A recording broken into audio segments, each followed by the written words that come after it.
Hello, and thank you for joining us tonight. My name is Michael Tellerino. I'm the CEO and founder of K9 for Veterans. We're here tonight with Anthony Sa. Anthony was in the Navy and also the Army. Anthony, why don't you tell us a little bit about yourself? Thank you for joining us today. Good. A little bit about myself. I was in the Navy, like Mike has stated. I was there for one tour, and then I did a blue to green program, which put me in the Army. And in total, I did four deployments, 3 combat deployments. And I got out in 2009. Started working for Chicago Public Schools, and one thing led to another, and I got connected with K9s for Veterans through the Wounded Warrior program. Due to some of my symptoms that I was having and whatnot. Let's back up a second. After you got out of the service, how did you determine that you had PTSD? How was it determined? Well, they say that PTSD lies dormant for a long time, for over the years. So I got out in 2009, and I wasn't actually diagnosed until 2015. So it was some years after I got out was when I started noticing signs and symptoms, and when I went to the VA. So, how did you go from the Navy to the Army? I went through a program that the Navy was offering at the time. It was called the Blue to Green program. Basically, you can swap into any branch of service that was in need at the time. So, I always liked the infantry, and initially the Army was something that I wanted to do. So I picked the Army when I got out of the Navy. Go Army. Yep. Okay, so now I guess your wife picked up on the symptoms first? Yeah, so I worked, like I was saying, I worked for Chicago Public Schools, and worked with kids with special needs, and more like in an urban setting. So it was real stressful, and my doctor said that at some point my job is what triggered my PTSD. Started losing hair on my facial hair and my hair, and it just started creating a lot of stress spots. I was real anxious, worried all the time, and just quick anger and stuff like that. So then your wife suggested you go... Yeah, so my wife said, you should go to the VA, get checked out, and us as soldiers, a lot of times we don't really want to go get the help. And it's hard to reach out. Yeah, it's hard to reach out, and finally she talked me into it, and we went from there. So after you were diagnosed with the PTSD, obviously you start getting some treatment. What made you think of a service dog and how it would help you? Well, I started looking into it, actually, and I had one of my battle buddies who already had one. I looked into a lot of different programs, and really looked into what it meant to have a service dog, and looked into a lot of programs, and I saw K9s for Veterans has a lot of stuff streaming through social medias and YouTube and whatnot, and I really liked it, and aside from that, I was alumni of Wounded Warrior Project, and they were the ones who actually gave me the heads up on K9. So Wounded Warriors actually refers to K9. And you've been with K9 for Veterans now 3 months. Yeah, about 3 months, yeah. Has it helped you at that point so far? I mean, I know it's only 3 months, but tell us what it's meant to you so far, or your family, and how it changed. I haven't had a pet in a long time, and with Liberty, it's changed my life dramatically, because, she's there emotionally, as well as, does things for me when she's learning how to do different commands of, medication, stuff like that. Right. So stuff that's real crucial to somebody who's diagnosed with PTSD and stuff. Tell us about the training program. What's it like? The training program is good, and it's open to as many times as you want to come in, I believe it's 9 times a month you have to make it, but if you can come more, they're more than welcome to offer the help to get your dog trained up. So, it's not like one of those fly-by-night, not-for-profits that'll just give you a dog. They really, really invest time in you and your dog. So it's made a difference. Oh, for sure. What kind of effect did it have on your home life having a dog? Did you have a dog before? I did, but I didn't have them when I had kids. And with my kids, she's real good. You know, when she's not working, she's just like a regular dog at home. You know, and we take her out. You know, but when she's working, she knows she's working. So you put that vest on her. Yeah, she put the vest on. The transformation is unbelievable. Oh yeah, right? yeah. I mean, they seem to just really understand. You know, that when that vest is on, that it's showtime. Yeah, she understands. She understands that when she has the vest on, she's working. So. Well, that's awesome. I mean, you know, watching you work with your dog is amazing. I mean, for someone who just started the program, yeah. I mean, it's just amazing. What do you feel is the best part of the program for you as an individual? I think that the best part of the program is the support that we get there, especially through the trainers, yourself, Reggie, you know, Johnny. Pretty much everybody, you know, does their part, and it just makes it feel more homely, you know. And it's all about the dog. You know, it's all about getting the dogs trained and stuff, and getting the companionship with yourself and the dog. But it just feels real homely, and I like that. Yeah. So you know, it's for me, when I see our veterans come in and train with their service dogs, it just, I mean, it's just a feeling that I can't explain. I mean, when I see them advance like like they do, like you're advancing, and Ernie, with the way he advanced, you know, is turning on light switches now and retrieving keys and stuff like that. For for him, it's just it's just an amazing thing. It really does. You know, I guess it's also, you know, the time and effort that you put into it, as far as, you know, being with your dog, getting to the training classes and stuff like that. Yeah, you have to really put your best foot forward with this. This isn't an easy program. Oh no. I mean, this is something you have to really apply yourself. Yeah, a lot of people have told me, oh well, you can train your own dog, but you know, that's not the way that I would do it. Just because you want your dog to get the proper training, people who are, you know, trained in training dogs, you know, that's very important. So we pull all our dogs from shelters. Most of them are kill shelters, but not all of them. And what we do is, you know, we place them with the veteran. They start their training from ground zero right there with you. These guys learn together. And I think the bonding process just means so much more to start them out that way. For us to take a dog from, say, a shelter and put them in our kennels and have it work with just our trainers, or come out and exercise them and just do what they need to do to learn their basics, it just means so much more when you pair them with that veteran like we did with you right away. It's just a bonding process. Yeah, and when you know, like, I also looked you guys up and stuff, and they really mean what they say. I mean, your dog gets sick, it's full, you know, medical, you get your food, everything is taken care of by the not-for-profit, which is great. A lot of other places really won't do that, you know, so that's another big thing that I feel like it's like a family there. Well, you're going to be part of our dedication, am I right? On April 14th. In Frankfurt. Lockport, I'm sorry. And we're going to have 4 other veterans besides yourself there, and we're going to be presenting you with your service dogs. And we're going to have an honor guard there, and it's going to be really an awesome ceremony. How do you feel about that? I mean, is that okay with you to come? Oh, definitely. You know, it feels, you know, I like feeling that sense of still kind of camaraderie with the military and whatnot. So definitely, and you know, I feel proud, especially being awarded my dog, like, officially, you know. So that'll be nice. How does your family get along with the dog? I mean, the kids. My kids love her, you know. My kids love her. My wife, she loves her, so no problems, you know. Yeah, she's an awesome dog. She's a good dog. I wish she'd come up here right now. But she's a little new to her just yet.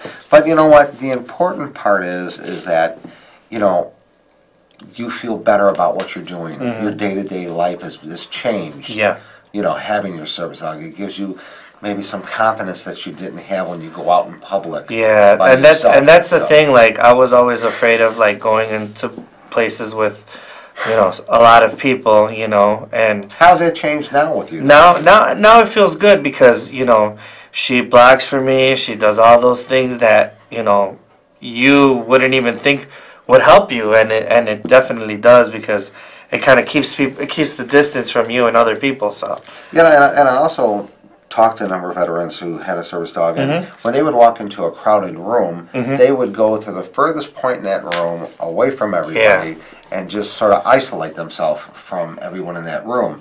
Because they felt that all the attention was drawn on them when they walked in a room, and it was very uncomfortable for them. But with the service dog, when they would walk into the room, they said that the focus would be on the dog. It wouldn't be on them. And what I thought was a good thing, really, was that when the veterans would walk in with the dog and there'd be people there, it would force them to have a conversation that they typically wouldn't open up to other people with. Yeah, that's a good point, because even when I take her to like Walmart and stuff like that, other people will kind of look at her, but won't, like, sometimes you're self-conscious about like a lot of people looking at you, or you're just overwhelmed with the whole thing. She does. Oh, there she is. Look. There she is. There's her girl. I'm surprised she got there. Say hi. Say hi. You okay? Yes, you are.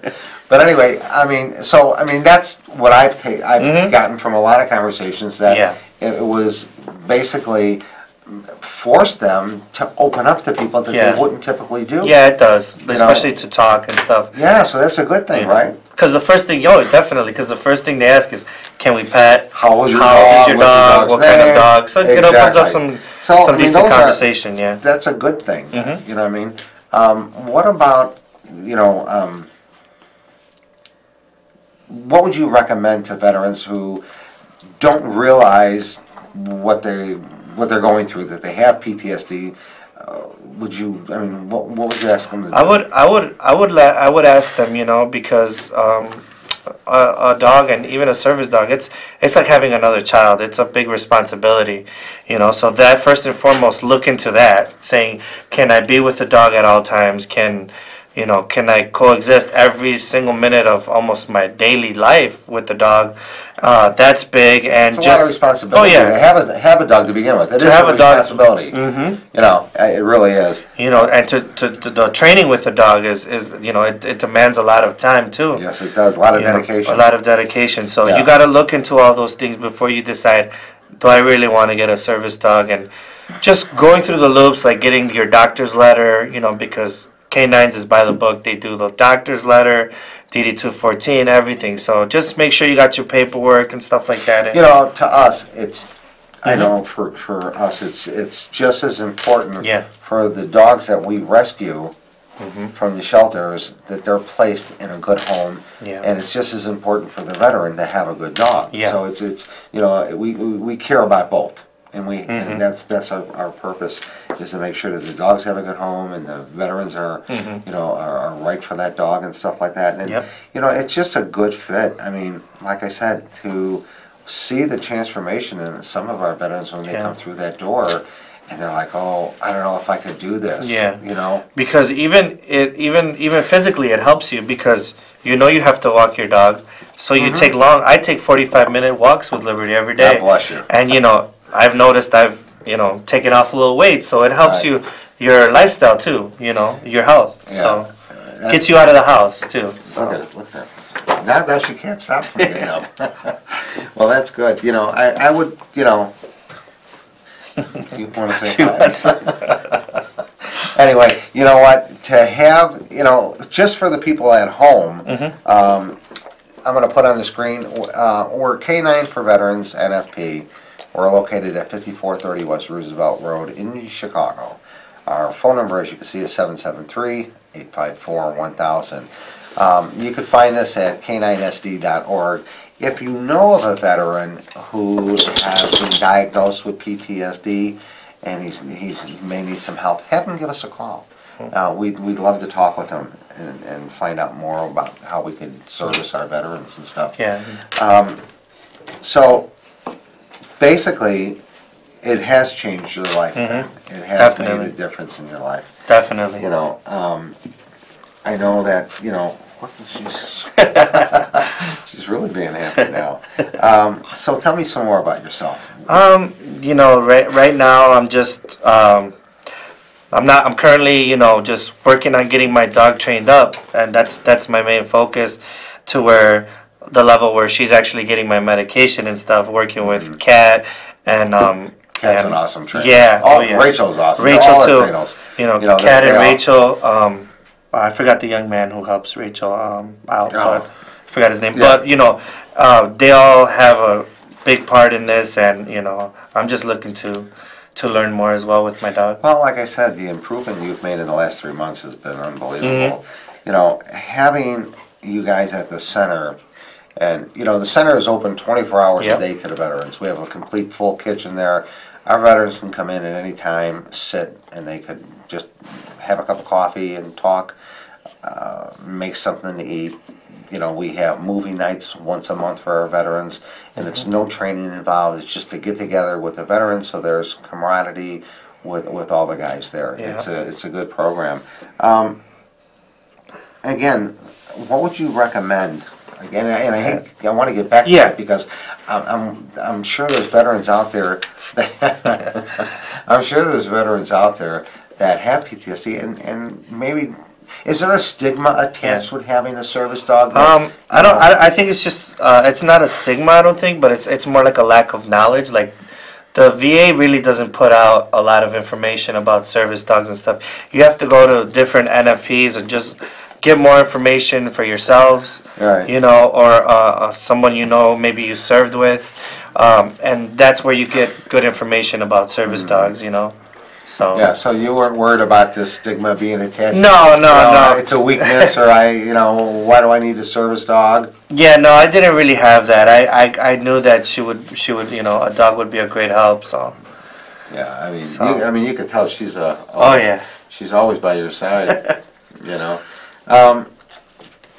What else would you say? oh, and it was funny because there was another hound. Can I tell this story? There was another hound that I wanted, and I had to go away to a residential treatment and stuff. But when I came back, they had her as a gift for me too, for a hound. So you can't really get the dog you want, but I mean, hopefully if We there's a try to match. Yeah. Our purpose is this. When we get a veteran who contacts us, the first thing we have them do is fill out an online application at K9sd.org. After we receive their application, we make sure that it's completed, that they have DD-214, that they have a letter from their doctor saying it's a good time in their life to have a service dog. That's real important. After we do that, we do an initial contact by phone, informal interview with them to see what they're looking for. We don't want somebody to have too high of expectations for a service dog. A service dog is not going to cure PTSD. Yeah. It's not. It's just going to help them get through the day with their struggles with PTSD. So after we do the initial interview with them over the telephone, we want to make sure that they're going to be a good fit for the program.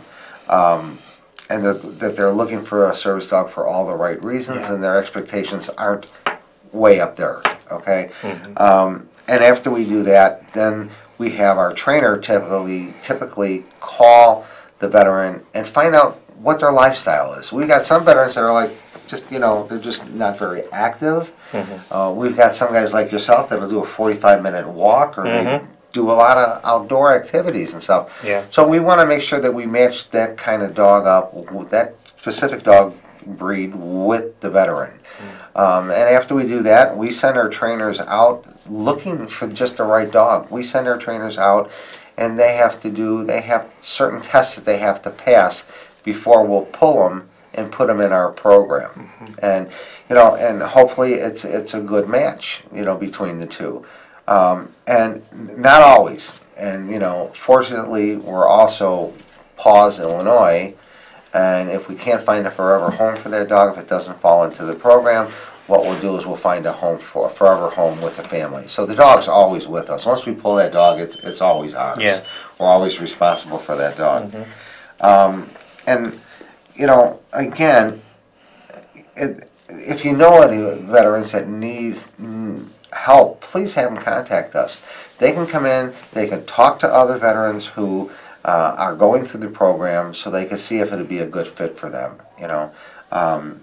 Anthony, you've been amazing to watch. You really have Thank the you. transformation that I've witnessed myself watching you train from the first day when I first met you. You were like, I'm not sure about this. Yeah. You know what I mean? I'm not sure if this is going to work or not. You know what I mean? And that happens a lot. We have a lot of people that are, like when they come to us, well, they're kind of shaky about it. yeah, do I really want this Yeah. commitment in my life? And I want to tell you, after a month or so, that thought's gone. Yeah. They love the fact of having a service dog. It's their best friend. These dogs go everywhere with you, right? Yep. I mean, everywhere. You know. You know, the best thing is, just spending time, taking those walks, and then you could even train at home with them a little bit, Well, that's another thing. We have Oh, we have Skype training. If you can't make it in for whatever reason, you could Skype with us when we're doing a training lesson, and you could train at home with your dog actually talking to the trainer and working and watching the class. So that's another tool that we use quite a bit for guys that unfortunately can't make it in for whatever reason. We don't want them to fall behind. Yeah. So that's a tool that we use. And again, we're K9 for Veterans. We're located at 5430 West Chicago, West Roosevelt Road in Chicago. Give us a call. Number is 773-854-1000. And come in and talk to our veterans. Let them tell you what the program is like. Let them explain to you, how they feel about it, right from them, rather than, second guessing. Just come on in and talk to us, and we'll be more than happy to sit down with you. Anthony, having you in the program and having you here tonight is awesome. Thank you. I can't thank you enough. No problem. It's just, and to see this lovely girl. Lovely girl. Just thank you so much for coming. No problem. It really No means problem, a lot Mike. to us. Anything in closing you'd like to say? Yeah, I mean, like I said, check out K9s. Now the NFP, they're just kind of doing a lot of different things as well. If you need help with anything, as far as like a claim or something like that, Mike's got people that help you out with that as well. So it's just a big family with anything you need. We're in the process of opening an outreach center in Custer Park, which is about 60 miles outside of Chicago, and it's going to be a resource center for veterans that live, I guess, away from Chicago and have a hard time getting here, that need some direction on where they can go for certain services. So that'll be open in probably about another month. I have a caller coming in. Please put the call through. Thank you. Hey, good evening, guys. How you doing? Good. How you doing, Anthony, and the other young man sitting next to him? Doing good. First of all, I want to say thank you very much for your help for the United States. What service were you in, Anthony? I was in the Army. How long ago was that, honey? I just got out 2009. Well, God bless you, and Thank you for whatever you're doing. I hope that little Fido helps you over there a little bit, huh? Yeah. If we can only teach our people to be as kind and smart as them dogs, ain't it? Amen. Yeah. I just wanted to say God bless you and thank you for all that you're doing. What do you think about this new war coming up, huh? No comment. I think we're gonna need more dogs, cats, birds, and everything. Yeah. Okay, but God bless you and thank you for all that you've done Thank for the you. United States, sir. Thank you for calling. Good night and be careful with this snow going home. Hi. Thank you. That's awesome. Do you get any feedback from people that about the program that you're in? I do. They're curious. A lot of them. I belong to a lot of groups on Facebook, and they always ask about K9s. Where can I get the dog? And You know what? You're a perfect example of what we want out there to show veterans that there is help for them.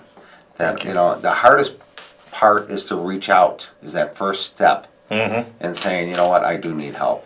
Or a service dog could be a benefit to us. But again, in closing, I'd like to thank Anthony for being my guest tonight. And of course, his Liberty. she's over there now. Laying down. But thank everyone for joining us tonight. And again, we're on the second Thursday of every month, and we'll look forward to seeing you. Thank you.